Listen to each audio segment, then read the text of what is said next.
کا مشار الیہ القرآن،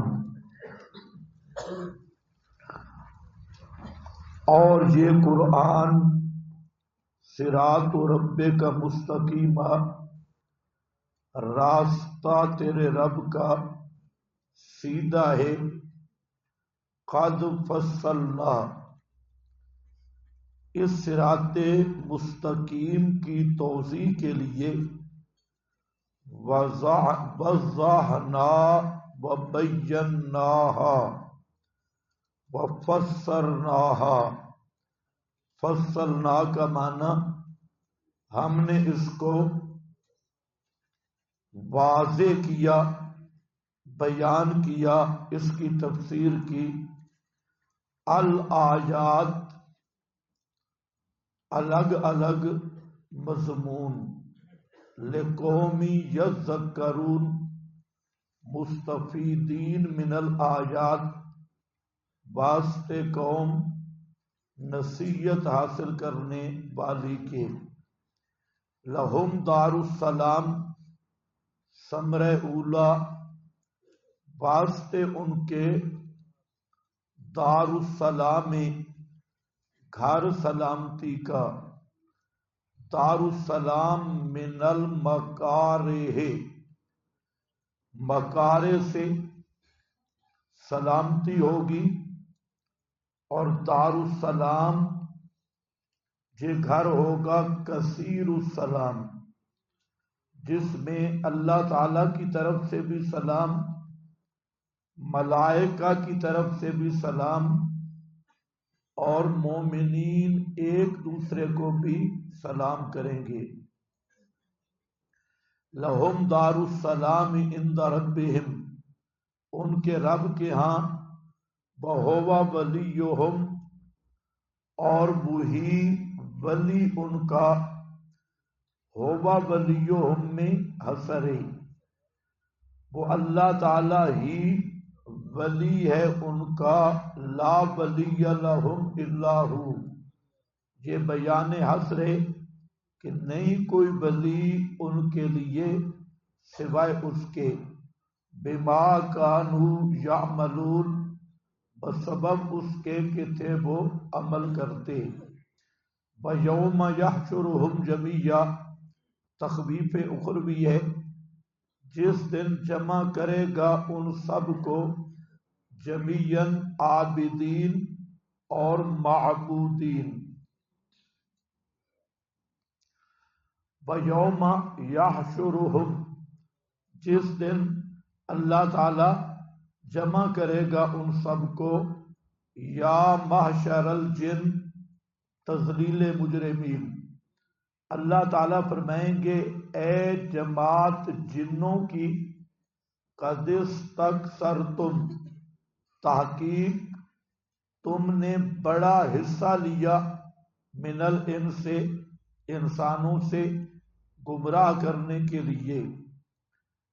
حصہ لیا اوپر لکھا ہے من اغوائہم و اضلالہم، ان کو گمراہ کرنا اور راستے سے ہٹانا۔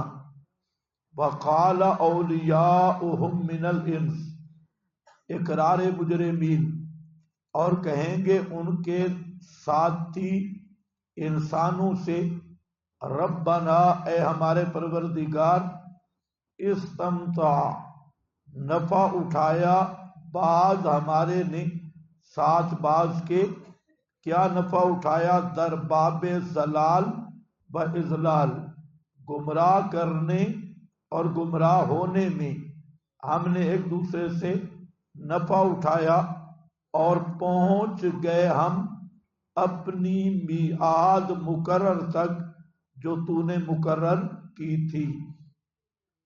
قال النار مثواکم، کیا مطلب کہ قیامت کے دن اللہ تعالی انسانوں اور جنوں سب کو جمع کرے گا، اور پھر جنوں سے سوال ہوگا بطور توبیخاً کہ تم نے بہت سارے انسانوں کو گمراہ کیا۔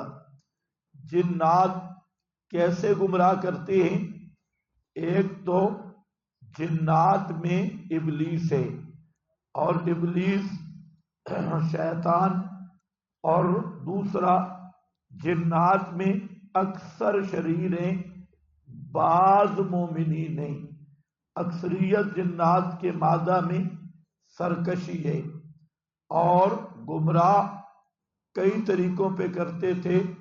مثلا ایک طریقہ کہ جب سفر کرتے انسان کسی وادی میں پہنچتے تو وہاں پر وہ یہ کہا کرتے اعوذ بے سید حاضل وادی، کہ میں اس وادی کے سردار جن کی پناہ میں آتا ہوں، اس طرح وہ ان کو پکارتے صحیح۔ اور جنات جو بڑے جن ہوتے تو وہ پھر اس پکار پر ان کی معاونت کرتے اور ان کو دوسرے جنات سے بچاتے۔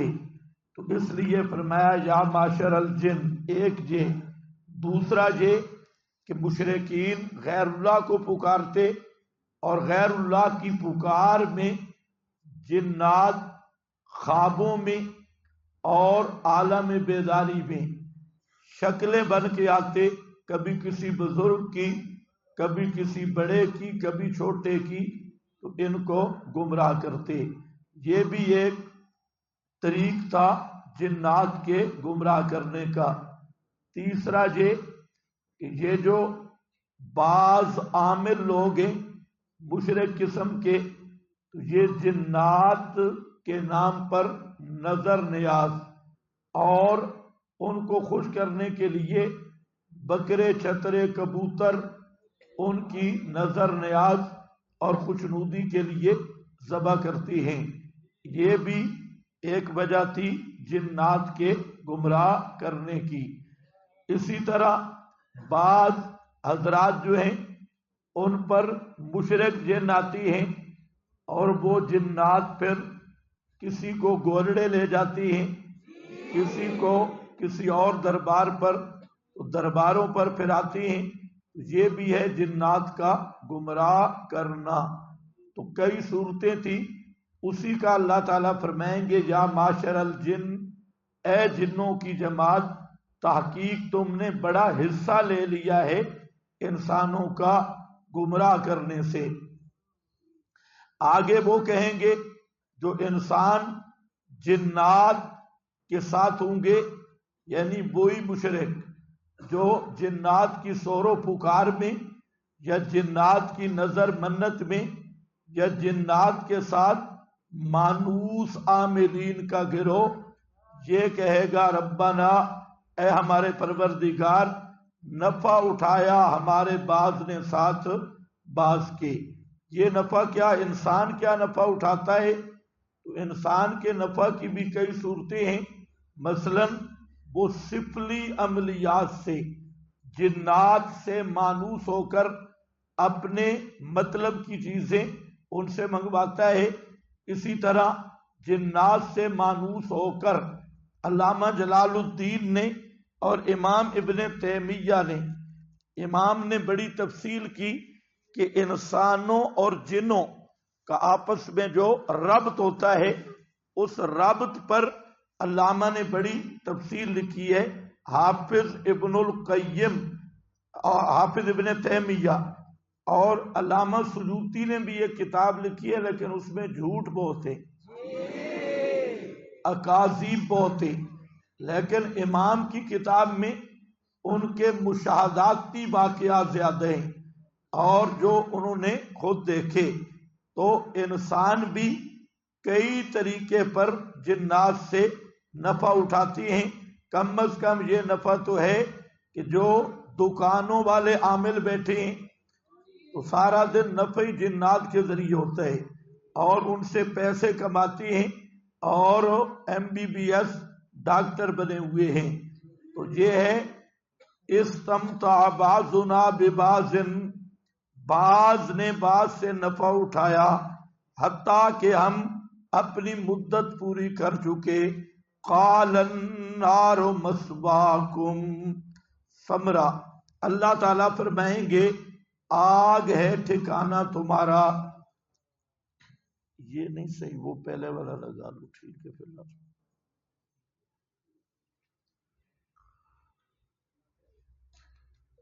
یہ بعد میں سیٹ کر لینا، ابھی یہ سیٹ نہیں ہو رہا.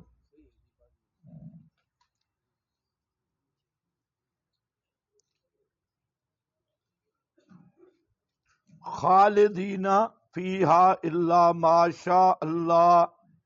خالدین ہمیشہ رہنے والے، فیہا اس میں، الا ما شاء اللہ مگر جو چاہے گا اللہ.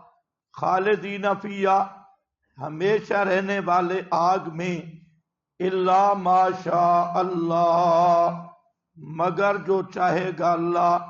یہ کیا چاہے گا اللہ؟ الا ما شاء اللہ. یہ جس طرح پہلے تھا نا اس طرح کرو، اسی طرح پہ لے آؤ. میرا خیال ہے یہ بھی خراب ہو گئی ہے.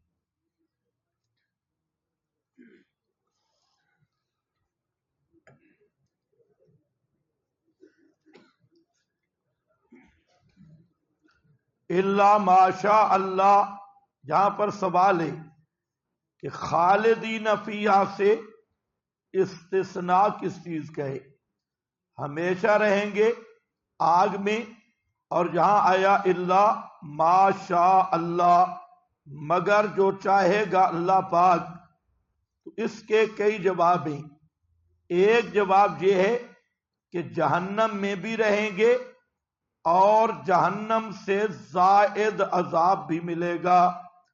یعنی جہنم کے اندر جیسے قید بامشقت ہوتی ہے، ایک آدمی جیل میں ہے اور دوسرے کی جیل بامشقت، جہنم میں اور بھی کئی عذاب ہوں گے.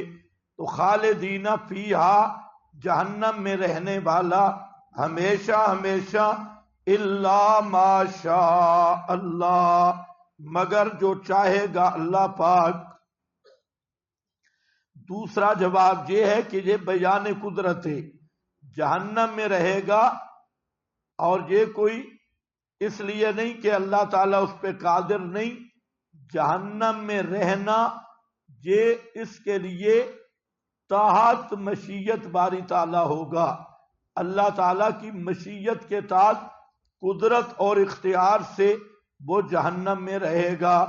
ما شاء اللہ، یہاں ما شاء اللہ اگر اس سے مراد ہوں دیگر عذاب اور دیگر سزائیں تو پھر یہ ما اپنے معنی میں ہے، اور اگر یہ ما شاء اللہ سے بیان قدرت ہو تو پھر یہ ما من کے معنی میں ہوگی.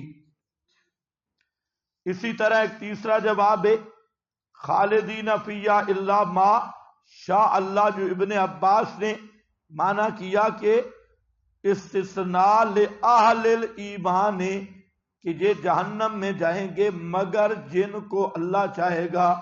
یعنی جو اہل ایمان ہوں گے وہ ہمیشہ نہیں رہیں گے، جہنم سے جا کے نکل جائیں گے. ان ربک حکیم، بے شک رب تیرا حکمت والا ہے، مطلب مناسب سزا دیتی ہیں. علیم، جاننے والا ہے.